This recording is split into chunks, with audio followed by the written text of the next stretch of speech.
Hi there, I'm Linden Thorp. I'm an embodiment mentor, and I welcome you to Lodestone Q&A. We're here every Friday. I've got two lovely guests who've become part of the furniture now. It's wonderful. And we're streaming to LinkedIn members, welcome, and also to YouTubers. It's great to have you here. So today's topic is stress. And I'm sorry I couldn't show that on the opening screen. We've got a bit of a problem with uploading things to StreamYard for some reason today. There's always something. Anyway, let's get started. I'm going to start off with a presentation, a voiceless presentation to introduce the topic. It's designed to show you the words and the images associated with stress. But you're going to go beneath the words and the images. The video will truly guide you. So let's watch that first, and then I'll bring my lovely guests onto the stage. And if you have any comments or questions while we're speaking, please go ahead and type them, because we can see them here, and I will address them, or we will address them as they come. So please go ahead and do that. That's great. So without more ado, I'm going to share my screen, and I'm going to give you this short presentation. It's very short. So let's just set the scene for our topic, which is stress. Just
Okay, welcome back. I hope that gave you some ideas and some feelings. Stress is not in the mind. It's in the body, first of all. And we have to listen to those signals. Anyway, without more ado, let's do some lovely talking now with my lovely guests. I'll bring them onto the stage. Ebishila and Muhiba Jamusi. Lovely to see you. Lovely to see you. I'll just make us a bit bigger and then we'll be able to... Oh, we've got a bit of a... We've got some little technical problems today, I'm afraid, as usual. Anyway, we'll stay like we are. Okay, so welcome. And our topic is, wow, well, it's a really mind-blowing topic. I've been talking about stress for years and years to students and to many people.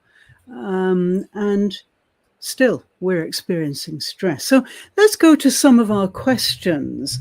Muiba and Ebishila, you're both coaches.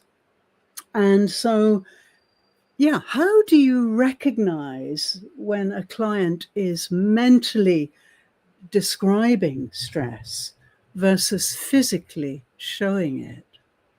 Now, to me, this is really interesting because the people I work with may describe their stress, but it may not manifest in the way they describe it. So again, for me, it's the limited mind trying to use vague, arbitrary symbols to describe feelings and invisible things, which is very difficult to do. So how about you? Do you recognize, or how do you recognize when somebody's telling you about stress and differentiate it to when they're feeling stress? Okay, Muiba, do you want to go first? With pleasure. Thank you, Linden. As usual, what a pleasure to see you, Abby, and our participants. What a pleasure to interact. I love this session because it's all interaction. And it may be cultural that some people would speak of stress rather than show stress in their body.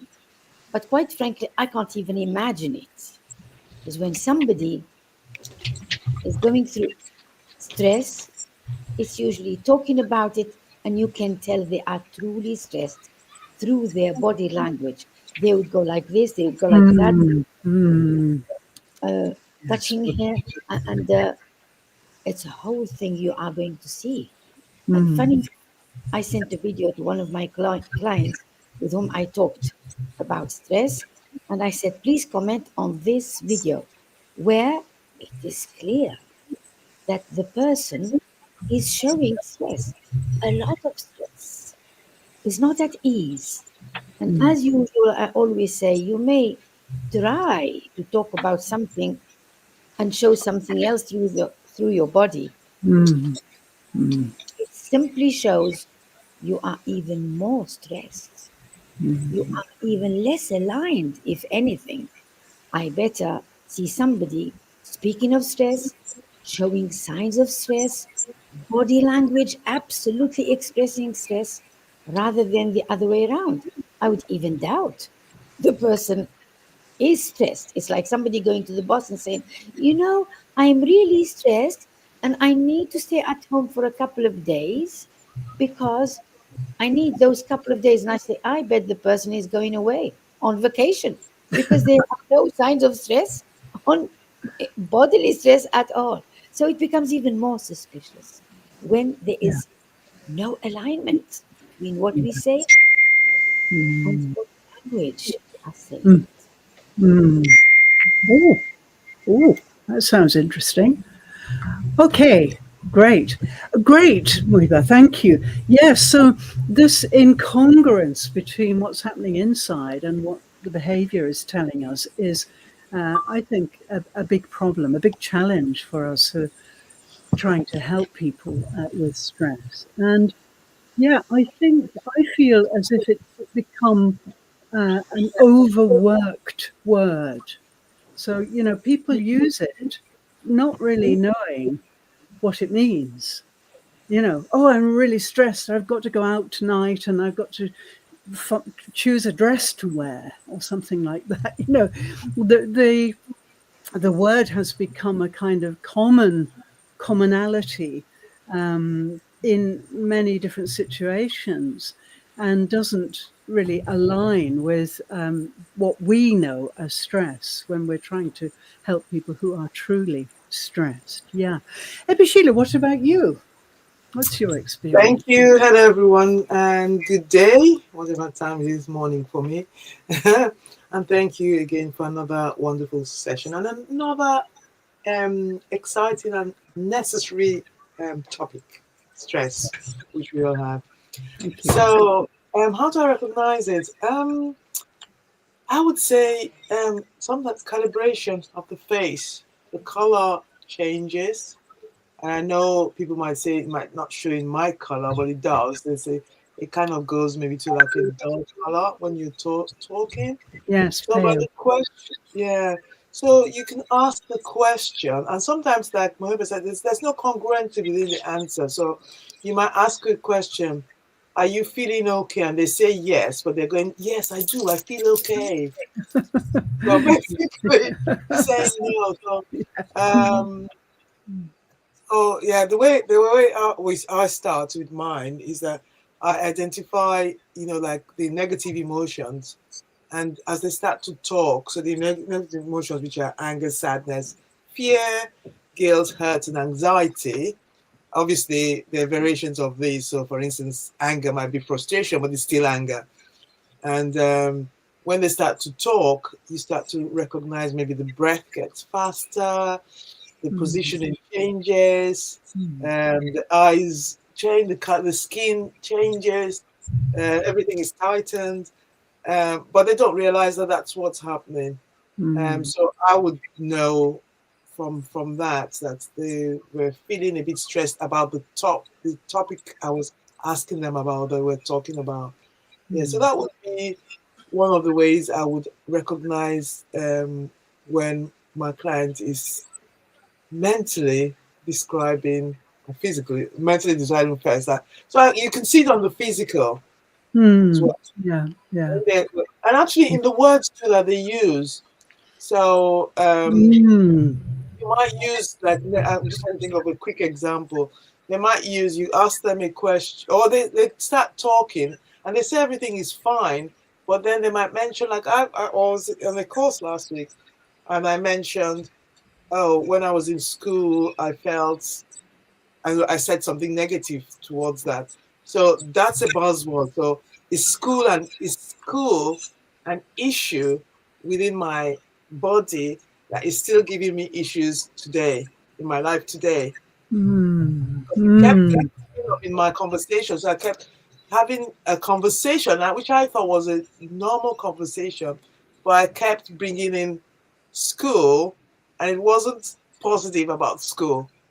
So I would mm. recognize that and think, okay, I I'm see. I going to see. note that down and think, is that something that's stress? So something might be related to work, for instance, but the root cause and the issues in the nervous system from when you were in school, but it's showing Mm, up today at work. mm, hmm.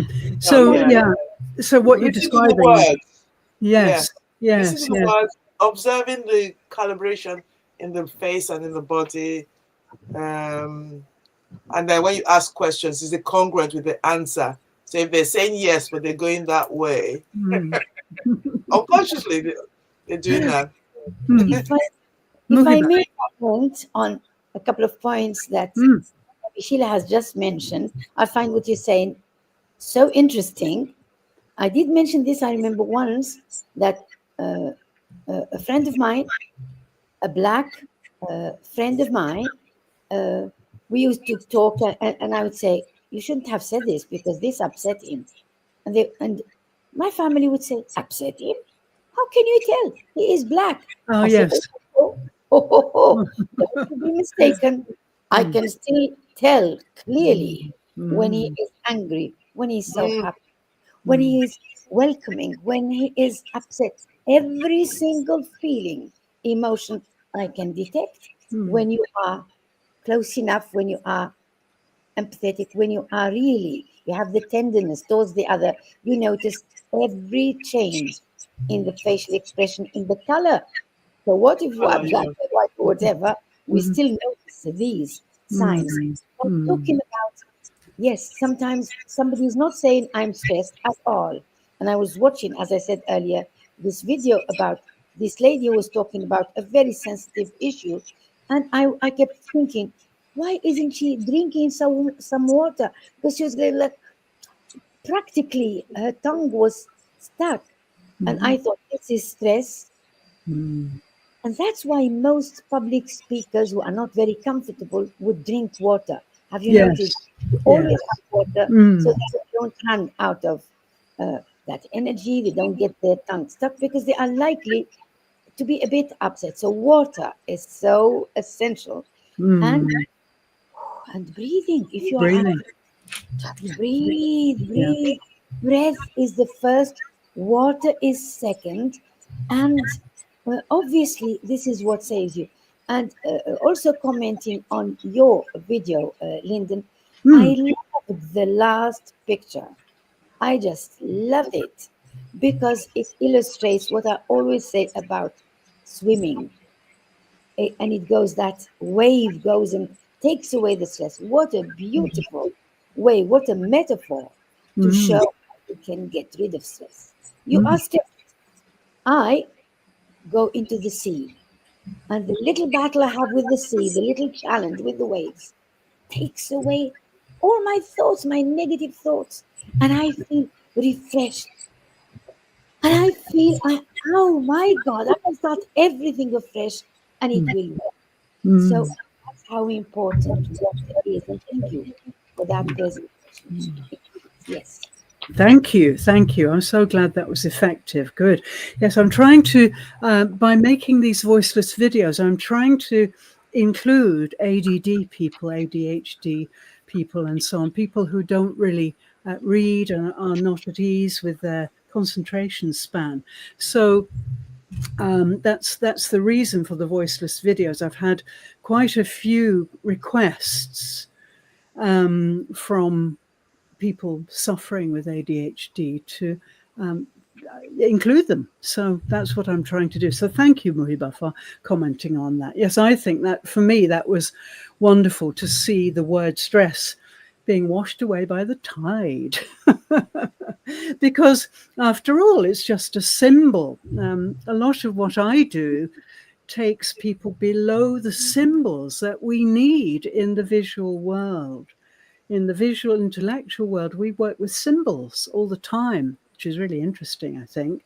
But if you go into the invisible world, the spiritual world, we don't need symbols because we are here and now in reality. So, yeah, we have to use these symbols to get through to people. And thank you. Ebishila's saying, yeah, including HDHD by using music is a great way. Yeah, and I think so too. So that's the style from now on. So yeah, basically then I feel that the greatest indicator of stress for me is the voice. That's, I think, because I'm a musician, because I've worked with music therapy and so on.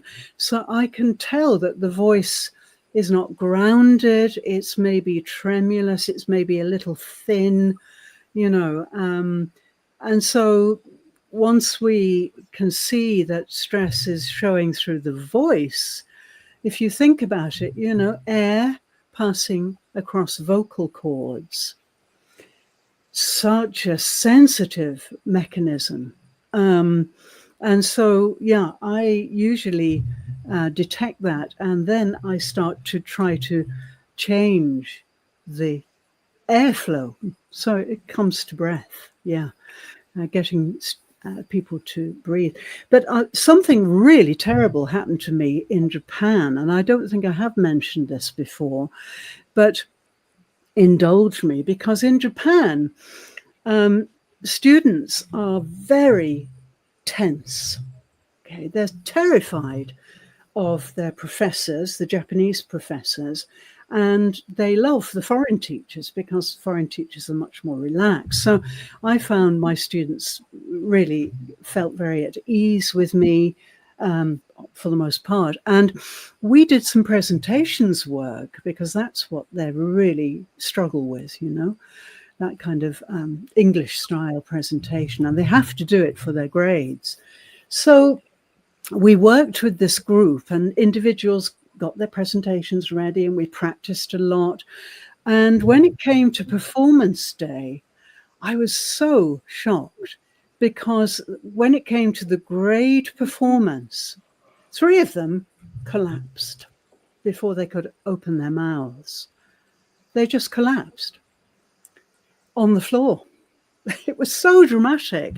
So they are so stressed that it leads to a panic attack, and it leads to this incredible breakdown of the body, of everything, really.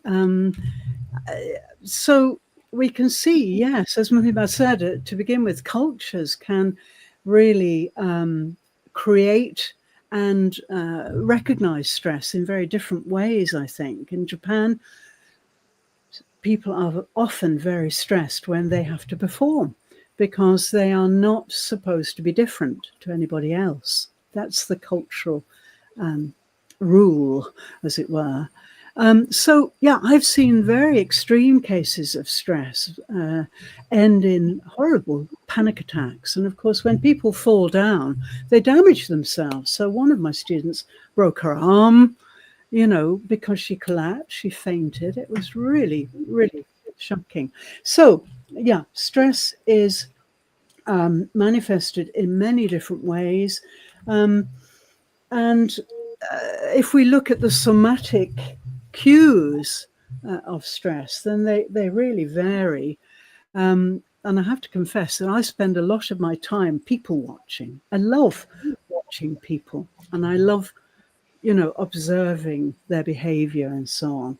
And so you begin to recognize the somatic cues in the posture, in the way they hold their head, in the voice, in many, many different somatic cues.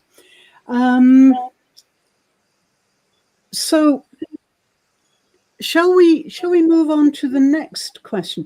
The vagus nerve. May I comment? You may.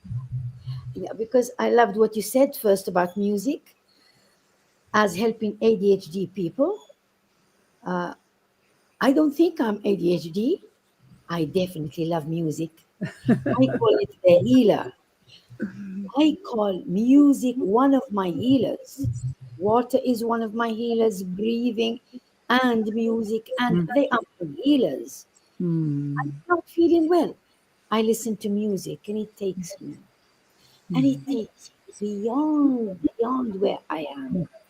And it's exactly like the cleansing effect of water. It has the same effect. And I also agree with you on stress indicator being the voice. Yes, a voice that is shaky. That is, we often say when you are under stress, you're choking. You can't even speak. You know, you're literally choking. And students in societies where success is important. Mm. You are supposed to be successful, period. Successful or not. And you are right to speak of Yes. Japanese as you either succeed or you better die. So that's the original idea of the cultural idea of succeed at the war or better die. Don't come back Yes. as a loser. So Yes. it ingrained in the culture and survives in the culture, even if there is no more war. Now, the role of public speaking is indeed to rid the students of that fear, of that phobia of speaking, of that stress. And I remember the case of one particular student who was going to have any attack, and I had to, little by little, get the student used to, you need to do it. And anyway, we are in public speaking all the time, except that you don't know it. When you talk to Mm. your friends, you are Yeah. already in public speaking. So I Yes. went through this therapy for quite a while until I said, no way, you are going to have a mark for this. So you better go and be a public speaker. And I would never ever forget how he felt when that short presentation ended. His presentation ended, and I never saw somebody come out of it as if out of drowning. He seemed down, down, and here he left, when he finished, we all applauded, and he went like, ah, what a sigh of relief. I've done it. I said, see, now you can go out in the world and even be a public speaker, telling people there's nothing too much in it. So thank you Mm. to, to, to talk of this. And I agree with you, watching people tells you so much. I watch Yes. a place and I wouldn't notice anything in the place. But I would notice any change. I call you happens.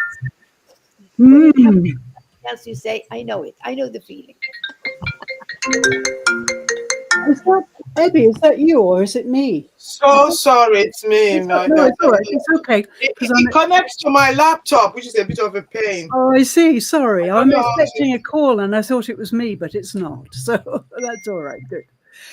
Yes, good. I mean, I think when we were teaching, we it's not the same as coaching at all. But when we were teaching, I feel that in Japan, especially, that really I became a kind of midwife. I was delivering souls because in Japan, we don't stand out. We just sit back in the crowd. We don't really acknowledge who we are or what we can do if we're Japanese. And so, yeah, I felt I was giving birth, helping the birthing process of these kids' souls. And indeed, after their presentations were over and they got their grades and so on, they would come to me and say, oh, I'm a completely different person now. I can be somebody completely different. And they were so thankful for having given birth to their real nature. Talk about authenticity. We talk about authenticity when we are maybe only one or two notches away from it, but Japanese are away by 50 notches. They must be in the world some of the most deprived people of authenticity, and many of them don't know who they are at all, until you start to encourage them, and then they suddenly open up. It's a wonderful process. Yeah. It's Anyway, probably, if I may again yeah, comment, it's yes. probably something worse than not knowing who you are. It's thinking who you are, which is exactly the opposite of who you actually are. And that exists in arrogant cultures, in what I call hegemonic cultures. When somebody says, I know how exceptional I am. And before the end of this sentence, I would say, everyone is exceptional, not just you.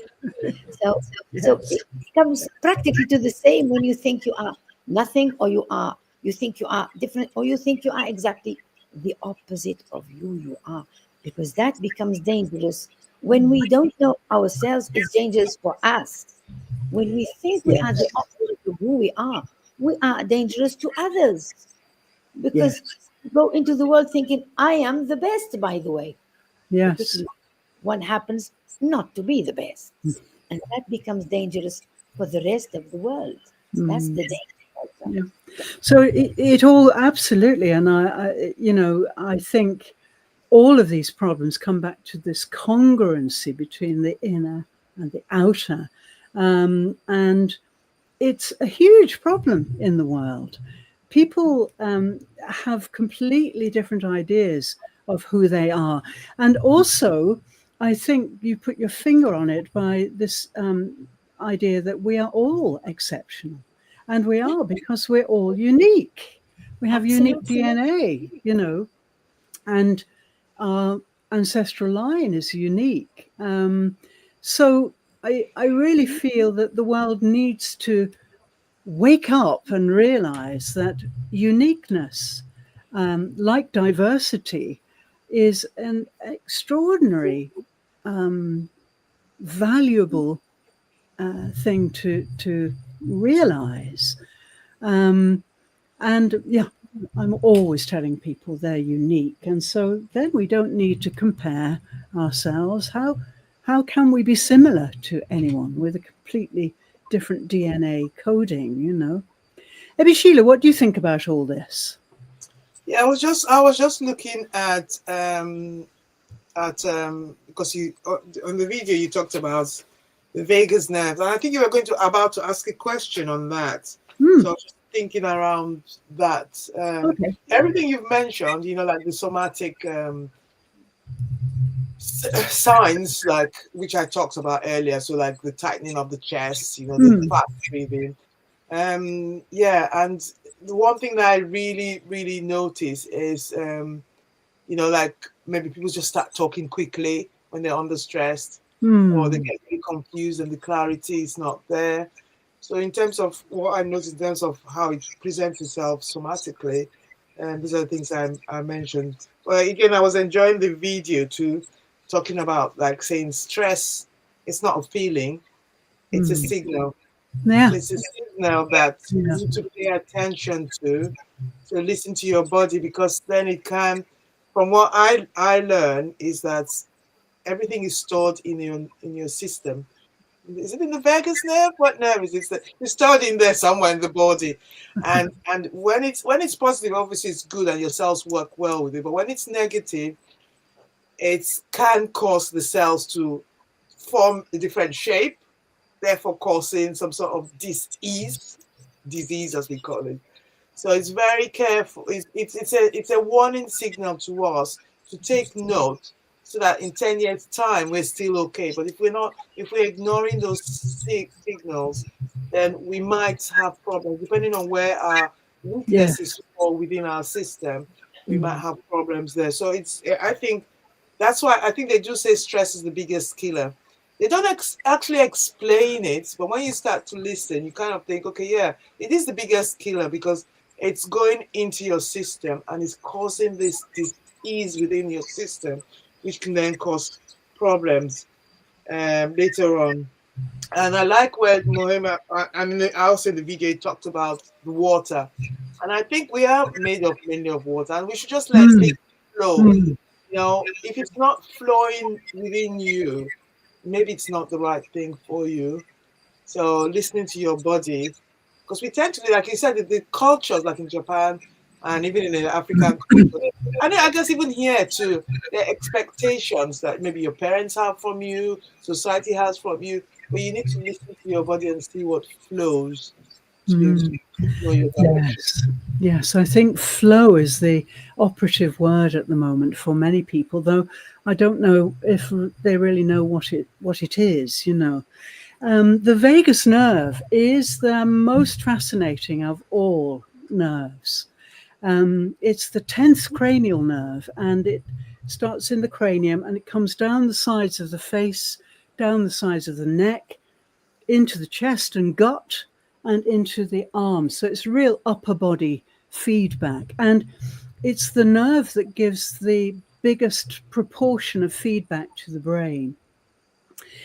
Unfortunately, when we live in large urban groups, as we developed world people tend to do, then we don't use the vagus nerve at all, really. Hardly ever. So it becomes really flaccid, and then we don't get the signals. So we may be hugely stressed, like with these students who Are we come not out. getting the signals, or we're not listening? Are you saying the signals completely disappear, or they're there, but we just don't listen to them and hear them? We can't sense it. You see, Okay. if we get away from the idea of listening just with the ears, No, listening with your body. Sorry, because okay, yeah. as you know, listening with your body is my solution to everything, really. So if you are really aware with your whole body, all of your skin pores, then you are utterly aware, if you like, and therefore your awareness will catch any signals of distress. But if you're only listening with your ears, then that's a hugely intellectual skill, which we need. I'm not knocking it. People think I'm very critical of. I'm not at all. Of course, we can't survive without this mind. It's our tool. It's all our tools, our toolkit. But in terms of the body, then if the vagus nerve is not toned up, then it's a kind of cut-off situation. We can't feel the distress. If you imagine all the different systems of the body, giving off signals of distress, like in the video, the upper body especially, all this heat produced by stress, which is caught inside the body. So if we don't detect that, because our vagus nerve, which is the main biofeedback nerve, is lacking any tone, it's not been used maybe all your life, maybe, then you're not going to catch the fact that you are on the edge of burnout, because the brain won't pick it up. There's no connection, you see. There's a disconnection there. From the neck down, you are disconnected if you are living from this mind. So I guess the right word I should use instead of say listen, because when I say listen, people think about the ears. It's about the feeling. So feel what's inside your body. Yeah. Maybe it's a better language to communicate to people. Yes, and I think we need to do lots of re-education about this, because yes, you cannot access the other myriad tools that the body has until you use your whole body. So that's what my Lodestone does in 30 days. Yeah.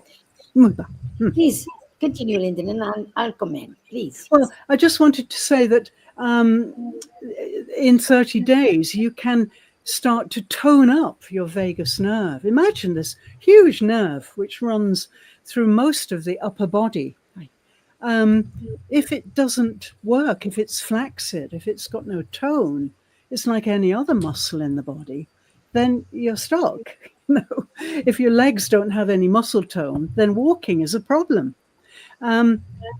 So basically, if we focus on whole body listening, which I do in all my work really with people, then we can revive that ancient ability. We all have it. It's an animal thing. We all have it. We're animals, very sophisticated animals. So if you watch a wonderful cat hunting, every single hair follicle, every single skin pore is aware as it paws its way through the jungle, a tiger, for example. Now, we can do that. We do that through this kind of work, embodiment work. And once your whole body becomes aware, then the vagus nerve starts to get very different feedback and give that to the brain. And so the relationship, there's lots of research on this, neuroplasticity and so on. Yeah, but they don't really go into what happens when the body unearths, rediscovers some of its incredible techniques, which I discovered through my work with tribal people in the desert, you know. And so, yeah, Muhiba, I think I've finished. Go ahead. Yes, as we were talking about the tiger, and that's a beautiful metaphor. Yes, indeed. We are tigers, and we better be using every part of ourselves in it. I was thinking of orchestra because in my own culture, orchestra doesn't have a maestro. In my traditional orchestra, it's like Oh, blues. It's like yeah, blues. yes. Between people who've never played together, and they produce beautiful music because there's this cohesion. There is this, every part of the orchestra is listening, aware, absolutely communicating, connecting with every part of the orchestra. I have the same feeling when I listen to my own music. There's no maestro, no one guiding these musicians, and you listen, and it's fantastic. That's how I see my body. My brains work with my arms, my body, with my guts, with my memories, with my whatever. Produces something like a spicy dish where everything is put together and it's simply delicious with Mm, nothing done here or underdone there. And mm, that is the cohesion, the authenticity, the fairness to give a part of my body what is required for me to be, and the keyword we have always used, in alignment. So that what we're talking about mm, sounds beautiful because yeah. it's the way I talk about it in words, the way I talk about it in body language, in emotion. And Abby wasn't here last time when I did my poem, where you could feel I was reading words. I was actually reading memories. I was reading emotions. And Mm, it was so vulnerable and emotional while I mm, was reading words. That mm, this beauty. mm, mm. Yes, yes, absolutely. It's interesting that Western orchestras need a maestro. Very interesting, because of the interpretations. And of course, classical music has this reputation of being, Western classical music has this reputation of being so precise and so on. But yes, I love Arabian orchestras. I love this incredible synchrony of Arabian music. I love it, and North African music too. So it's interesting, isn't it, that we are so developed in the West that we need someone to lead us when we make music. I'm very glad I didn't become a conductor. There was a point at which I thought I'd like to be a conductor, but I'm very glad I didn't. I love the conductors. They're so passionate. Yeah, yeah, yeah. Yeah. They're amazing to watch, aren't they? Yeah. But of course, like anything else, orchestral members become dependent. Um, Mm. and I've experienced that, I tell you, as you just become dependent. And of course, they're ferociously critical because they can only hear their interpretation. And if you can't match that, then your life is hell, really. And I've experienced that too as an orchestral member. Yeah, it can be awful. So it's the kind of epitome of neurotic behavior, really, in a way. Conductors are so neurotic in many ways. Um, so, yeah, okay, we're getting off the point maybe a little bit. Um, and I really would like to ask you both about your own experience of stress. Okay. Um, I know that you've both had close calls with burnout and so on.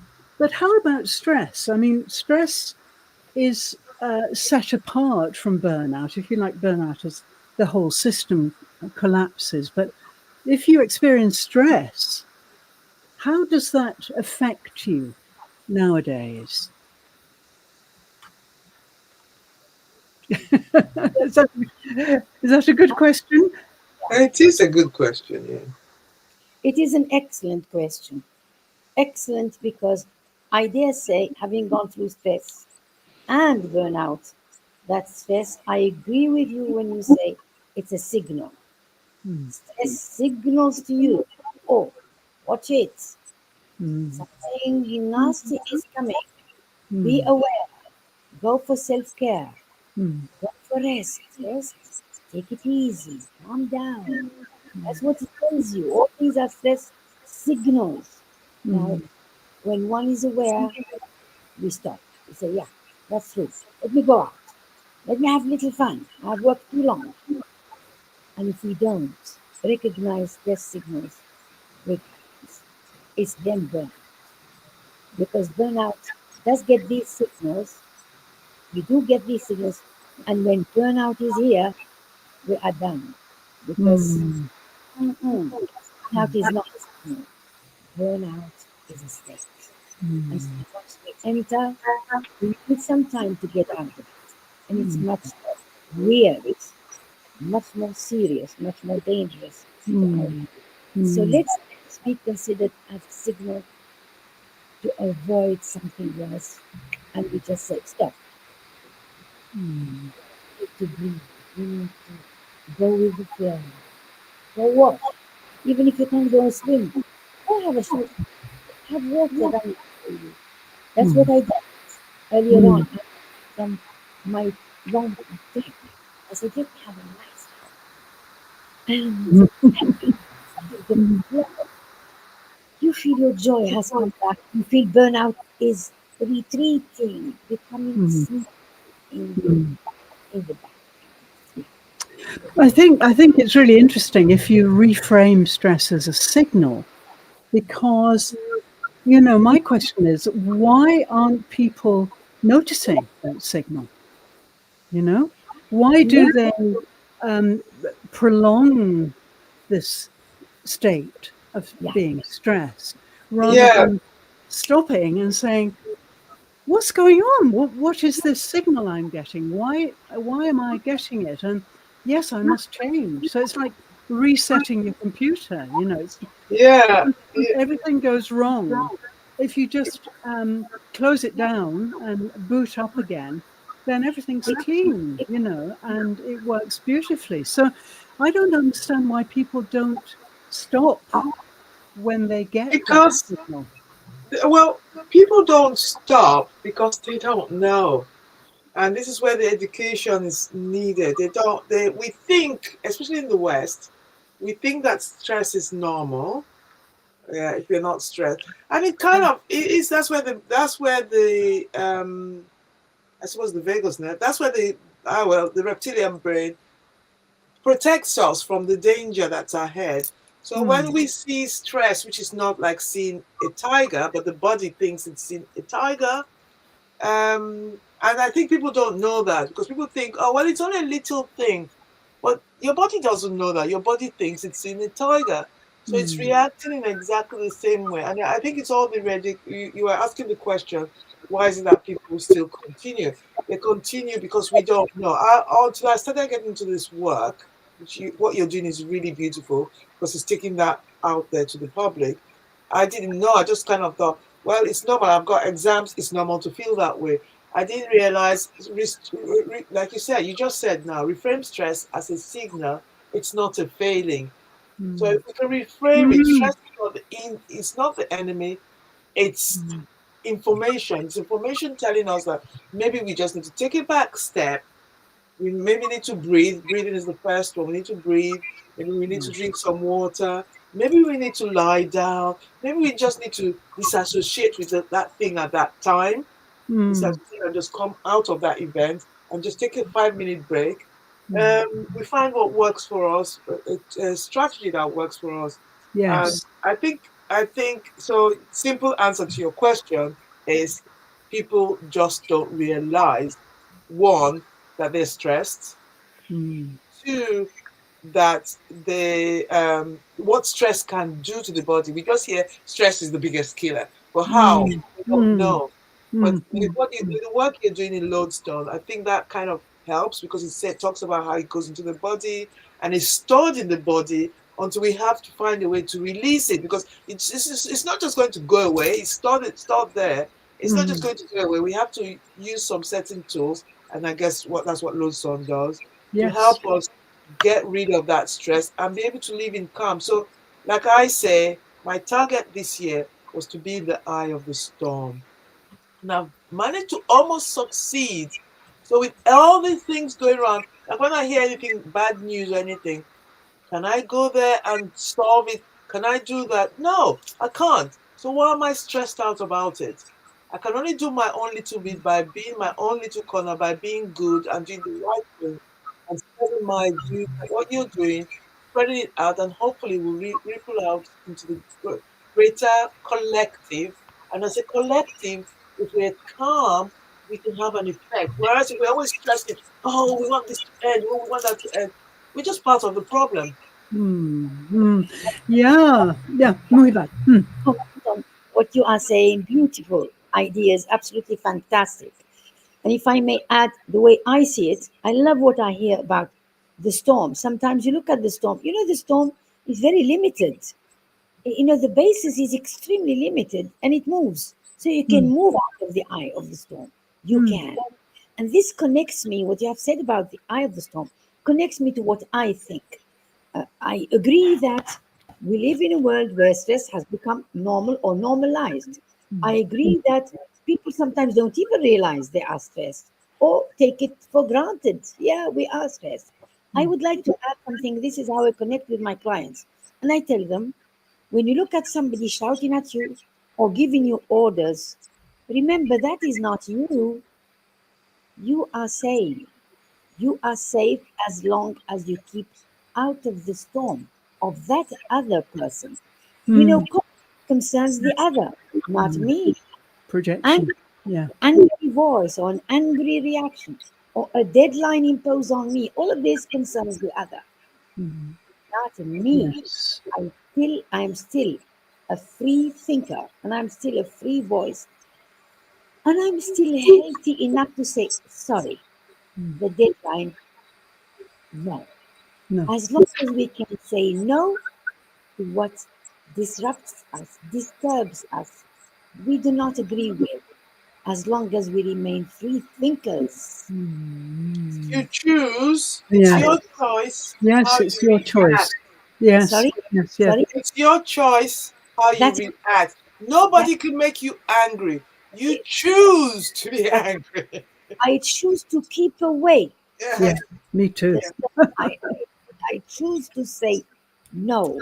Yes. People pleasers are the most dangerous to themselves Yeah. and others. No Yes. people pleasing. I would love to please people, but I would never do people pleasing. They are two different things. So Yes. someone's Absolutely. anger, someone's I never say someone has humiliated me. Never ever. I would say someone tried to humiliate me. Mm. Said sorry. I Mhm. chose to stay in I peace. chose to keep away, Yeah. to keep away from your anger, from your attempts to humiliate me. This That is would reduce stress This to is be coach protection. Yes, absolutely. Yeah. And I think really to answer my own question, because it was kind of rhetorical too, why don't people notice the signals? Well, they don't notice them because they are in their Yeah. limited mind. And, you don't pick things up because the mind drives on to meet to meet the deadlines, to meet the targets, to complete the tasks like AI, AI drives on furiously fast to complete the topics. And, there could be an earthquake going on, but it would drive on, it would keep going. And the human limited mind gets into overdrive. And that's a good metaphor, I think, really, for it. And can't stop. And we've got a visitor, I must acknowledge. Esnath is here, Gonolinji from South Africa. Welcome, Esnath. You have been communicating with me now for a while. I'm delighted you've joined us. And I'd love to know more about you, and maybe we can have a meeting sometime. And I'll leave some comments for you when we've finished this discussion. Thank you for coming. It's wonderful. So, my dear guests, our time is up. Wow, it is up. We'd better come to an end. As usual, we've only answered a small number of the questions, but these questions are going to be explored in under umbrellas of other topics in future weeks. And next week we are going to talk about trust. And trust and stress are very related physiologically. So I'm going to enjoy explaining that to you. I've uncovered some amazing research about this. So thank you so much. Ooh, so much food for thought, I think. It's so wonderful to get your perspectives.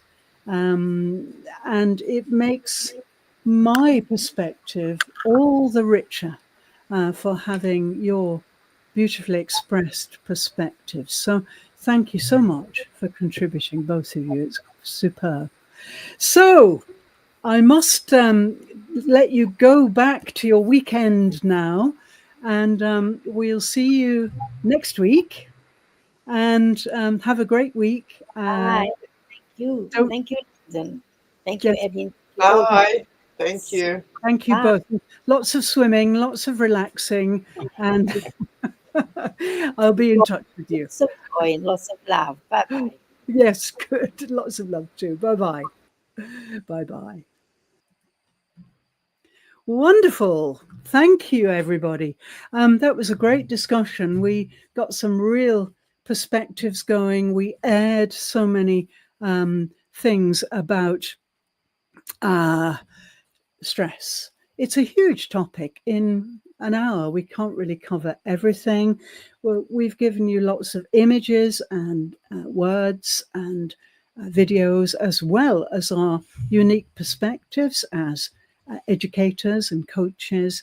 And I hope that really satisfies you in many ways. So thank you so much for joining me. If you would like to know more, joining us, if you'd like to know more about anything you've heard about today, please don't hesitate to contact us.